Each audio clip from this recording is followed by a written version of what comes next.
Well, there's a couple of people in the background of the Debentures that I'll call them dinosaurs. They probably wouldn't like to hear that name, but they've harboured the hope of the Magpies.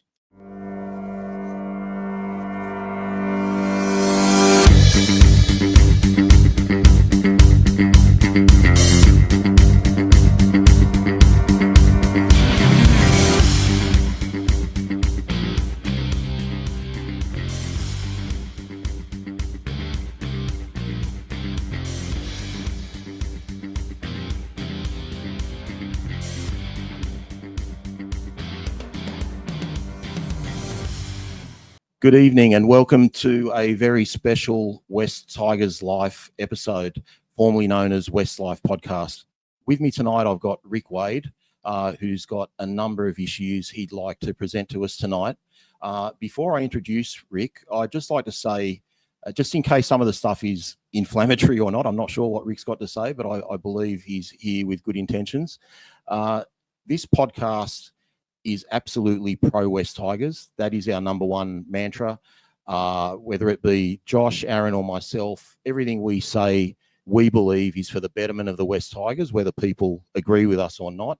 So our number one priority is the West Tigers. Our podcast has a history of bagging management, including the gentleman next to me and everyone that's been on the previous board and the previous CEO and the chairman.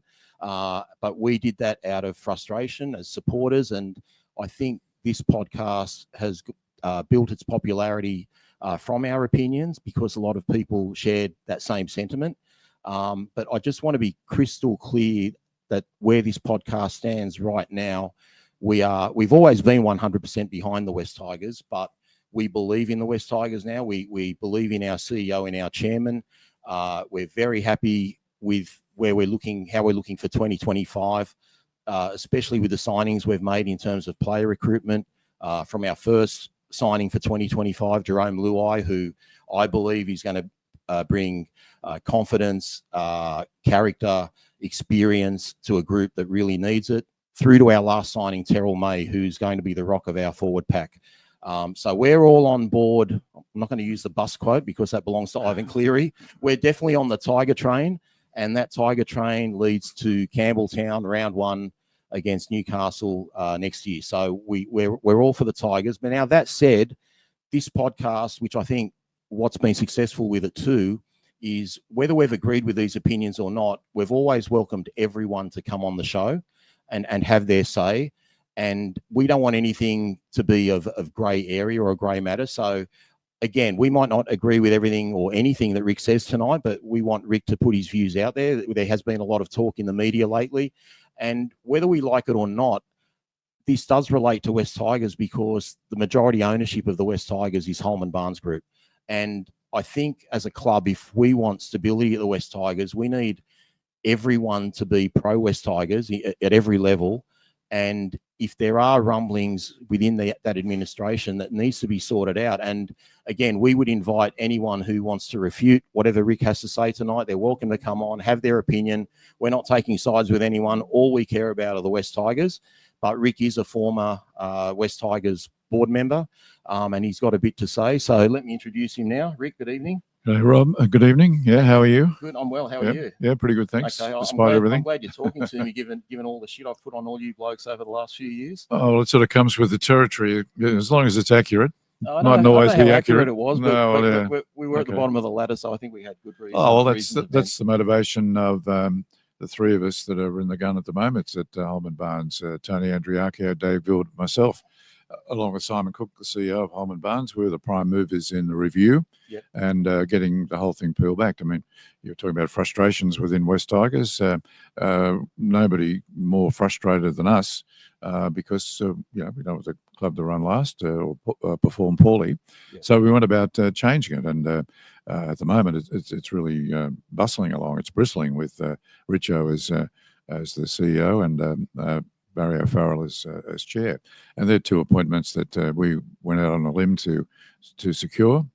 We had a situation at Holman Barnes where it was 7-0. Everybody was in favour of the review. I've got to say, Julia Ramiro, who's the current chair, missed a lot of meetings. You've got a nickname of the absentee director. But anyway, We went to a couple of votes about various parts of the review, unanimous.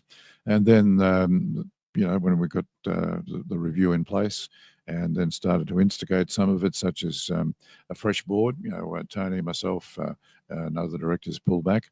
We had to really fight hard to get people like Dennis Burgess and Julie Ramiro to step back from the board. We put in Dave Gilbert as a fresh face representing Holman Barnes and Ashfield, Yep. and a guy called Jeff Squires has been around the West camp for a long, long time and been a former player in the lower grades. Put him in as the nominee for West Magpies, fresh face there. A very established businessman in his own right. Dave, of course, had 11 years CEO of Cricket New South Wales and various clubs, county clubs in England, and generally, successful in business. So that was a fresh start. They were there with Balmain's nomination, which was Danny Stapleton. They continued with Danny, and then I did Tony and I actually went and met Shane Richardson. I obviously knew his reputation and his great track record. Yes. Hadn't actually met him, so I thought it was due diligence to go and meet him. Subsequently, there was criticism of the two of us for doing that, but once you met him, you knew that he had the whole formula of how a football club works in his mind.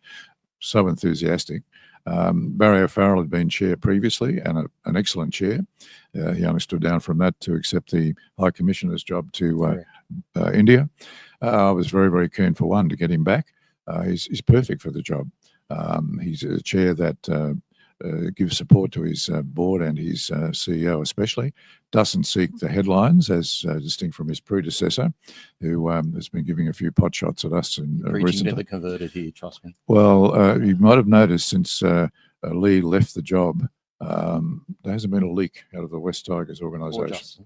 Well, the whole thing started from responding to a petition we got. There was about 2,200 people on the petition. I've never seen a petition put together so well, so professionally. There were addresses, email addresses, phone numbers, people giving their complete background, not just a whole bunch of, sometimes you see there's petitions and they're signed on dog-eared pieces of paper and whatever. Yes. And throughout I'll give them the benefit of the doubt and say there might have been 5 out of that 2,200 who didn't severely criticise Lee Hadj-Bentelis or Justin Pascoe. Okay. But that's by the way. I mean, we gave both opportunities to both people opportunities to stay in their positions, Lee especially. Yep. But he got a bit cute. He made those announcements to the media that he'd been appointed for 4 years, which was completely wrong. Yes. And he made a point of doing it sort of 2 days in a row. He took one media camp to lunch one day and the other the next day. As he does. Yes. But anyway, I'll stand by. We don't get into personalities, but Sure. the fact that West Tigers runs as a tight organisation, no leaks, is a real barometer of how, one part of the progress. Shane Richardson works on doing what he's doing, whether it's signing a player, whether it's something to do with sponsorship. They get signed first. He delivers that news to the members of West Tigers first, which is the initiative that it should be, and then it goes to the media. It doesn't play favourites in the media, and that's the way the whole organisation should fight. I can tell you, Rick, and I told Josh this from day one, including players and officials. I think Shane Richardson is the best signing this club's ever made. Yep. That's above Scott Prince, above Gareth Ellis. He's exactly what we need because we've always had problems, for whatever reason they may be, in front office. He's a man that doesn't seek the glory. He just gets it done. He's not out there to make friends. He he'll shake your hand if he sees you, but he's not. Yeah. He's been there, done that, and he's got a track record. As a club, we've been good talkers, but we've never really produced. Yes. And look, Rome wasn't built in a day, but I think Richo will get us there. A few pieces of stone put in place over the last couple of months, the last year. Yeah. When I found out he was appointed as interim CEO at the time, I just couldn't believe it. Because I'd been asked who would you put as CEO, and I said, well, I'd pick Shane Richardson, but he probably isn't available. And why would he come to us? Yeah. We've been a basket case, and look what he's done already in such a short time. I know it hasn't changed our position on the table, but we're right behind him. So I've got nothing but good things to say about him, and I've never met him. So, but the place is buzzing. But the gang of four, as we call them, Tony, Dave, and myself, they've tried to throw us out. It's all about vested interest. The whole panic button from them came about because there's was supposed to be a Debenture election in February.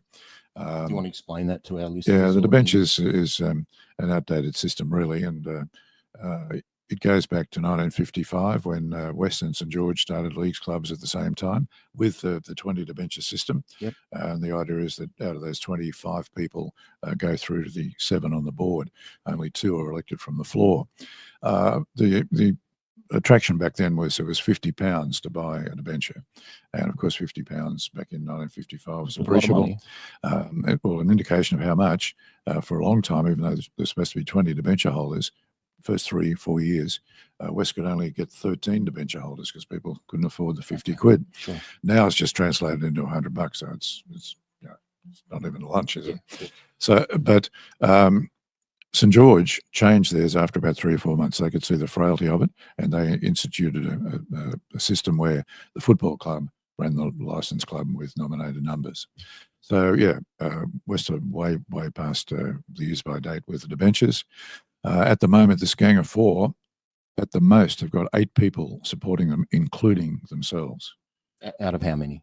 Well, there's 20 debenture holders nominally. Yep. One guy just doesn't go. He got deposed from the board a couple of years before Tony and I started. We started 13 years ago. Sure. Vowed never to go back in the building, and he's honoured that. Never been there. The 2 people died that created this panic. 2 votes that Dennis Burgess needed. So there's 17 effectively around. One guy, a former chair of the club, hasn't been well enough to attend a meeting in about the last 2 or 3 years.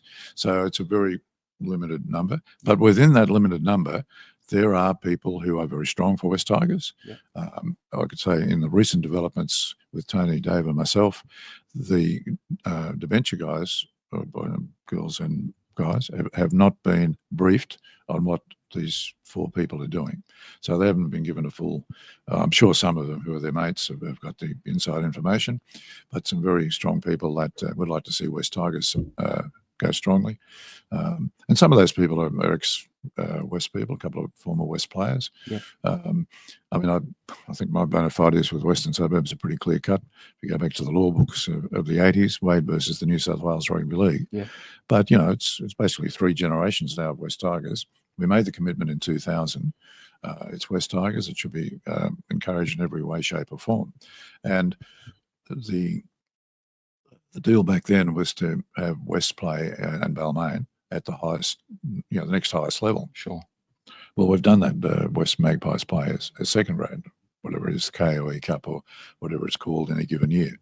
So all of those obligations have been met, but the prime business, and West Ashfield own 90% of it, is West Tigers. Okay. So what given that all of you have gone on so well for so long, what's caused this massive change of direction? Were they all behind Barry O'Farrell and Shane Richardson, or have they changed their tune on that?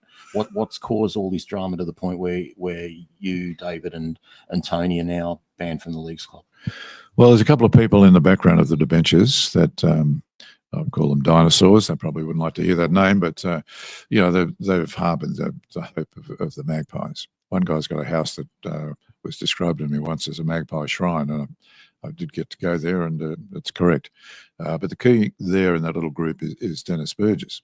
Okay. Dennis, on 3 occasions, said to people from the Balmain board, different Balmain board people on 2 separate occasions, yeah, and to the hierarchy of West Tigers in a match at Leichhardt in the corporate area one night, said there's the same gist that we're going to wind back the review and we're going to bring back the Magpies.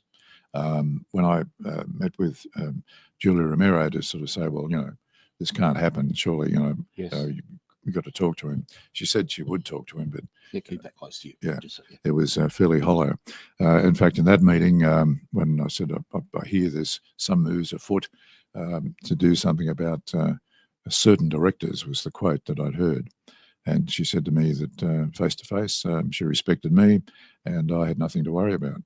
So on a first-hand basis, I wouldn't buy a used car from Julia Romero. So should we take the Holman Barnes statement that was made a few weeks ago take that with a grain of salt, because in that statement there was, we fully support the West Tigers. Yeah, there was the. You know, there's no rumblings. They're going to reserve their judgment on you guys till after the process has been complete. What do you say to that? Well, there was a glib quote in there about being true to the review, which is something they obviously made up just on the day. Yeah, it's never been. I've never heard that from Julia Romero or Dennis Burgess or any of them previously. And no, there's reason for real worry there about what other than conversation, Rick, amongst Julie and yourself, or any of the other board members, whether it be Dennis Burgess or your own guys, Tony and David. Do you guys have anything in writing or any written proof where you can actually say, like, they want to go back to the Magpies, or they don't support the current CEO, or you know, when you say they've got to tone the review back, what part do they want to tone back? Because there's never any review about who we are as West Tigers. No, they changed the two positions of Dave Gilbert and of Jeff Squires immediately. They put in Dennis Burgess, who was well past his use by date, and there's Steve Montgomery, who's only been on the Ashfield board for a couple of years. Right. Claims to be a West supporter. Right. West Tigers or West Magpies? Well, West Magpies, he's on that board, and he actually got lost going to Lidcombe Oval the first time. He'd never been there before, and that's in the last 2 years. Okay. So we're dealing with some people that are rank amateurs, actually. But the real double standard is they're chasing the three of us on, you know, really powder puff allegations. Do you mind sharing what those allegations are? Oh, we didn't sit with them at other directors at functions. I mean, half the time Julia Romero doesn't go to those functions anyway, so it was very hypocritical there. I told Dennis and his wife, I did tell them in a box at Campbelltown they were in the wrong box. I knew they were in the wrong box because I'd been invited in by some West Tigers people to say hello and have a beer, and I was in the box that Dennis and his wife were in. Yeah. And I said it to them because they walked straight into the wrong box, started eating the food, plating up the food that was there, and to save them embarrassment, I said, mate, you're in the wrong box. That's been turned into reverse, that I was being insulted. You were being derogatory. And that's indicative of the whole stuff.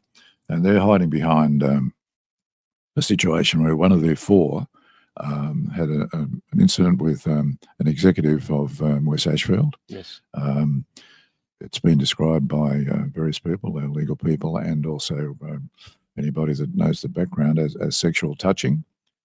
Yet Julia Romero took that to the director's handbook rather than calling the director in and saying, like I would have experienced from any other chair of any board I've been on, that's not acceptable. We want your resignation and want you out of here now, and we'll be proceeding through the Constitution to put you before the judiciary and challenge your membership.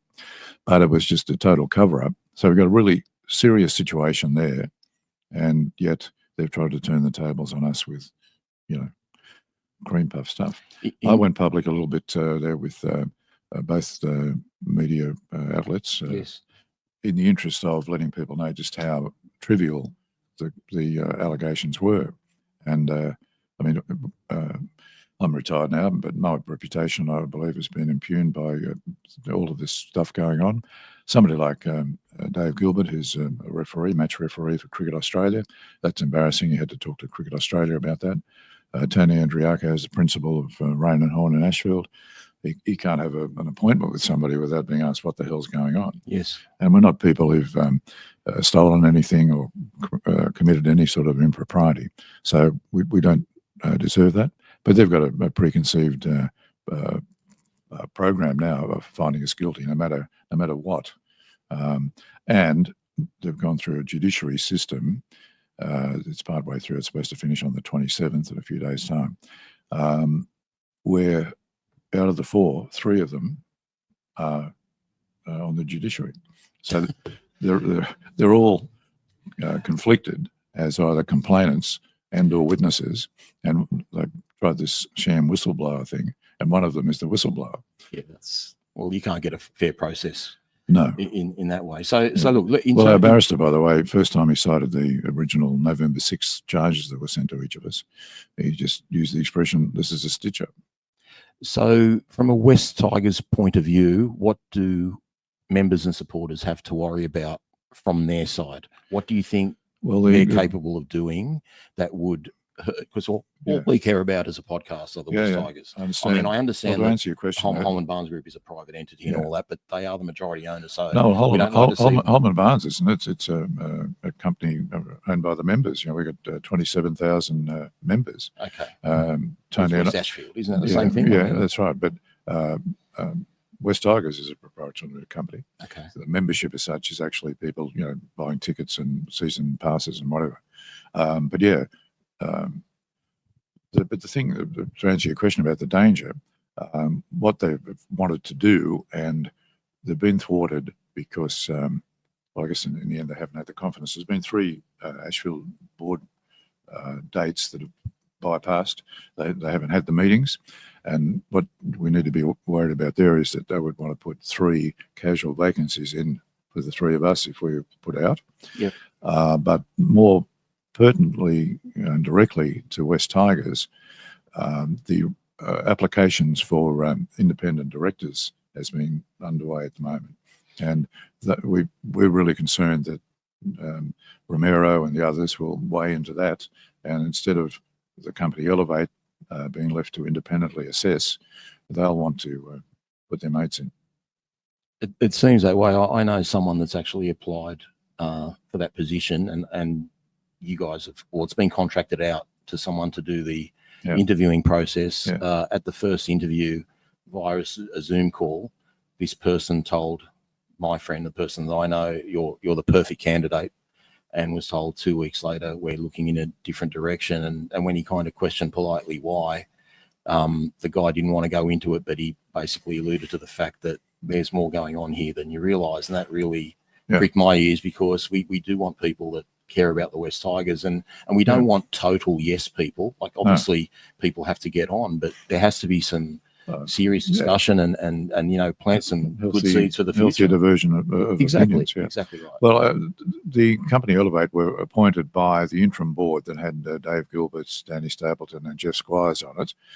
They went through due diligence with staff from West Tigers. And Mr. Ramiro and company, when they got the numbers, they didn't think that was good enough. So they had another search for a company through the West Ashfield resources. Yes. And lo and behold, the same company came up as the best choice, Elevate. So they still did it. So two fees to get the same result. All right. Have you got anything written down there that you want to share with everyone? There's or some backup notes, but no, basically we'll be requisitioning the members. Actually, that'll get around very soon to have a special meeting in the interest of trying to give the floor and the actual members more say. The debenture system, I think, has to go 100%, but in the short term, in a special meeting, to reverse the numbers, so 5 people from the floor and 2 debentures, and then ultimately, when that sort of settles down, the full review of the debenture. So you're obviously you're well behind like Shane Richardson and Barry O'Farrell. In your opinion, like, because I mean, we can't take it 100% as fact, but in your opinion, where do you think those who oppose you stand on those 2 gentlemen? Do they support them being at the West Tigers or not? I think it's becoming begrudgingly. With Barry O'Farrell, Tony, Dave and myself, and certainly executive, wanted Barry O'Farrell to be extended as the chair, right? But Julie's crowd made him apply. Made him reapply. So they're the ones that made him reapply. Which is embarrassing.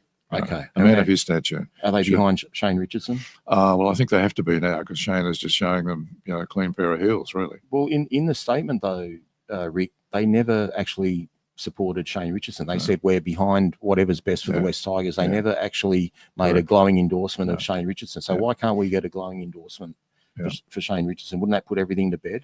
It would, but there's a reason for concern, genuine reason. And over those couple of areas I mentioned, the current process where they're looking at the independent directors, hopefully they don't meddle in that, but I'm sure they will if they can.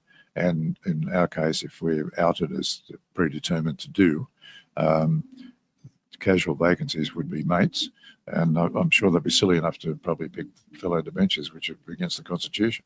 So, and where do you think Julie, Dennis, etc., stand in terms of the tiger emblem as opposed to, like, will they want the magpie emblem back on there and the tiger off? Or, I mean, do you think they'll go down that path? Well, I mean, we've already got a reserve the- grade team that says magpies, which I think is silly, and it's not because I'm a Balmain background guy. I just think we should be West Tigers, one group, one united team, singing the same song. There's a lot of people who believe that, and I mean, but in the original 2000 merger deal, both sides could take a team to the second level.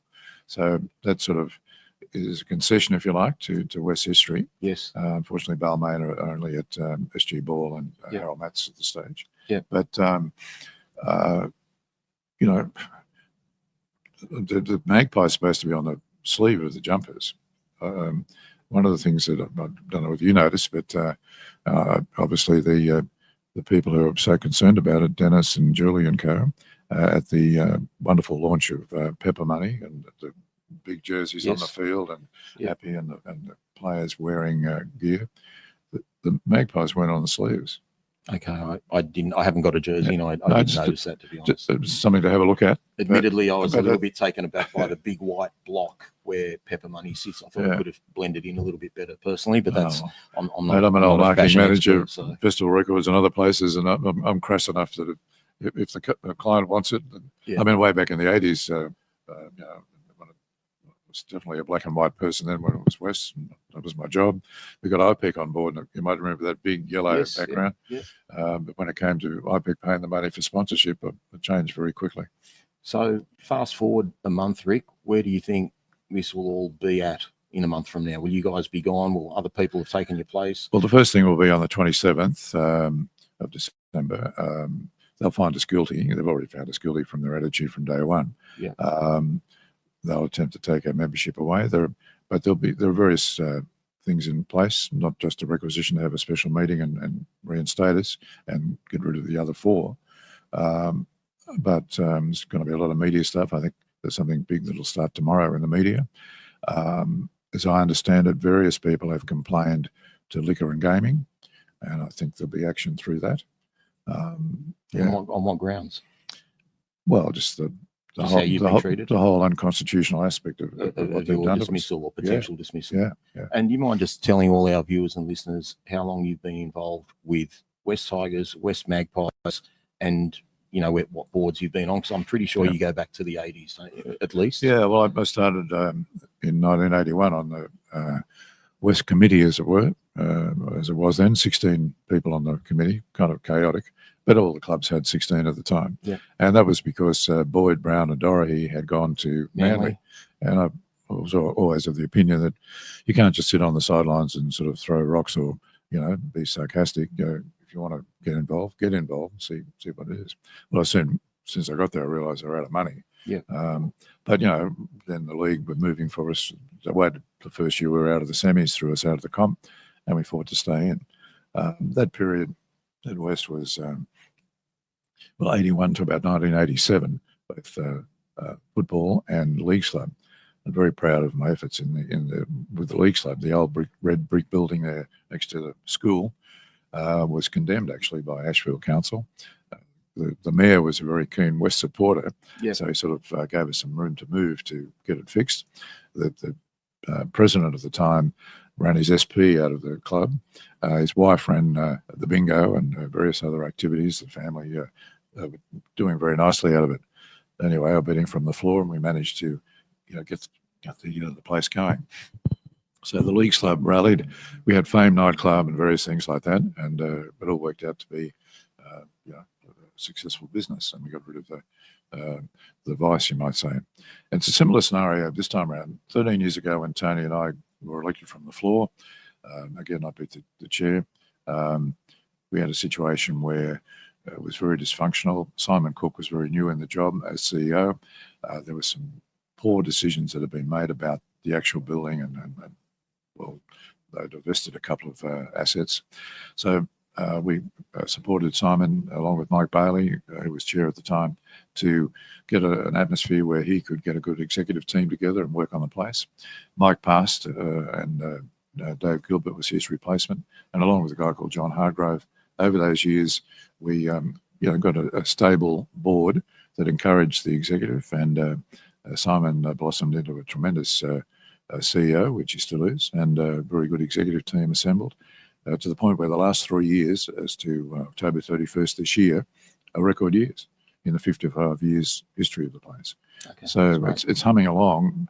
So I don't think there's anything personally that the three of us have done wrong. We haven't put our finger in the till or anything. Yes. But certainly we should be at least applauded for the way the club is trading. Yeah, I guess having been involved with the club for over 40 years, you must be feeling a little bit resentful about how you're being treated at the moment.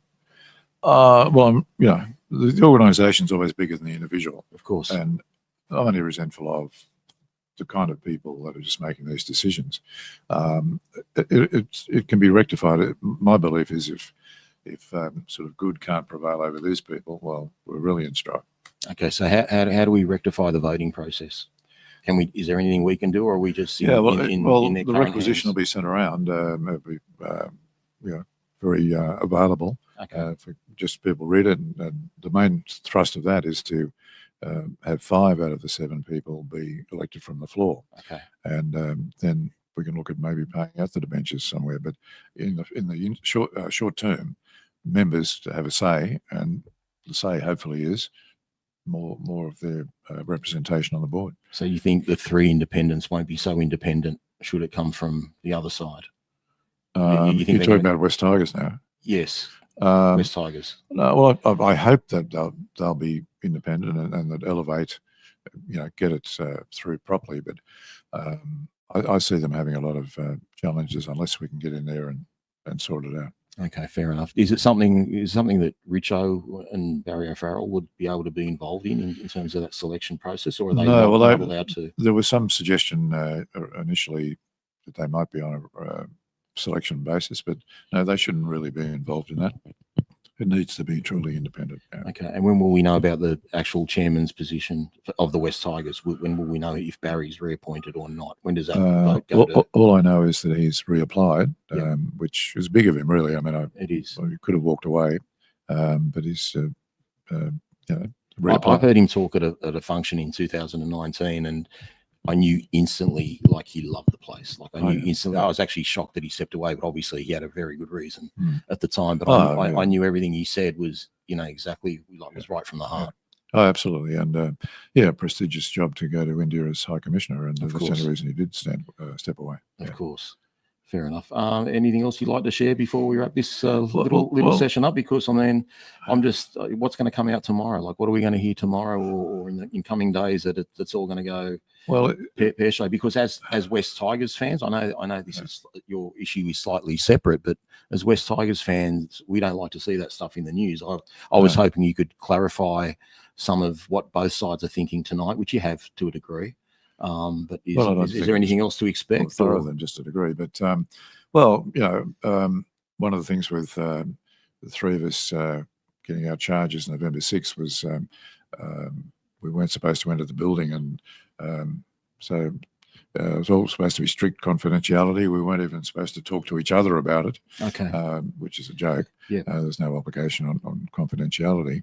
And then same day, that was blown out the window because Julie directed a member of the staff to write a memo to all 3 clubs and West Tigers that if they saw the 3 of us entering the building, to contact the CEO. So that's ridiculous. Obviously, I think it's an indication of our standing with the staff. The media were bombarded with a copy of the memorandum, and so the confidentiality was shattered first day, and so. Every day since, I get the regular reps of both the News Limited and the Herald, or the 9 Mast now, and other journos from various other sources ringing, what's happening. And as I understand it, one of the organisations has really, I don't know how, but they've come across a lot of paperwork and board stuff, and I believe they're going to get stuck right into it. Okay. All right, Rick. Well, look, thanks for coming in tonight and sharing that. I mean, the listeners and viewers can make up their mind. I'm sure they'll hear what's going to be said in coming days. We as a podcast, we would certainly invite Julie, Dennis, any of the other board members to come and have their say, and they can say, yes, we don't believe what you said, or vice versa. But I think it's just you guys one way or another, obviously it's not your fault if you're kicked out of the club, but we have to be one. Well, definitely at West Tigers wise anyway, we have to be as one. There can't be this sort of public bickering, and it can be quite embarrassing and damaging to the club. I think tonight is just basically trying to clear the air. We're not trying to inflame anything, but when I read stuff in the paper, Rick, and I see Tony's name, your name, Julie's name, I don't know who to believe. So hence the invitation for you to come on here tonight. And I really appreciate you coming believe in. us. We've got a track record of being reliable. Yeah. All I know is on the West Tigers side of things, the first game in Campbelltown, I'll be there front and centre. I'll certainly be at the games. Will you be at the club next door? I'll have a drink with you. Come and meet some of the fans. Absolutely. In fact, the chairman rang me 2 days ago, wishing me a Merry Christmas, and said he'd have 2 tickets no matter what happens for the first game. So good stuff. We'll have a drink there for sure. All right. Well, look, thanks again for coming in, Rick. Yeah. And that just about wraps it up from West Tigers Life podcast. Thanks to our sponsors, iChoice. You can find them at the corner of Liverpool Road and the Boulevard. Give them a call on 9743 0000. And of course, Mobile Corp for all your communication needs. Give the guys a call there. Thanks again, guys. Have a Merry Christmas, Happy New Year, and make sure you're at Campbelltown for round 1 against the Knights. All the best. Good night. Be there or be square. Thanks for listening to another episode of the West Life podcast. Please follow us at West Life Pod on Instagram and Twitter, and facebook.com/West Life Pod. You can also support and take part in the show at patreon.com/West Life, and give us a subscribe on YouTube and turn notifications on. We'll see you again next time on another episode of the West Life podcast.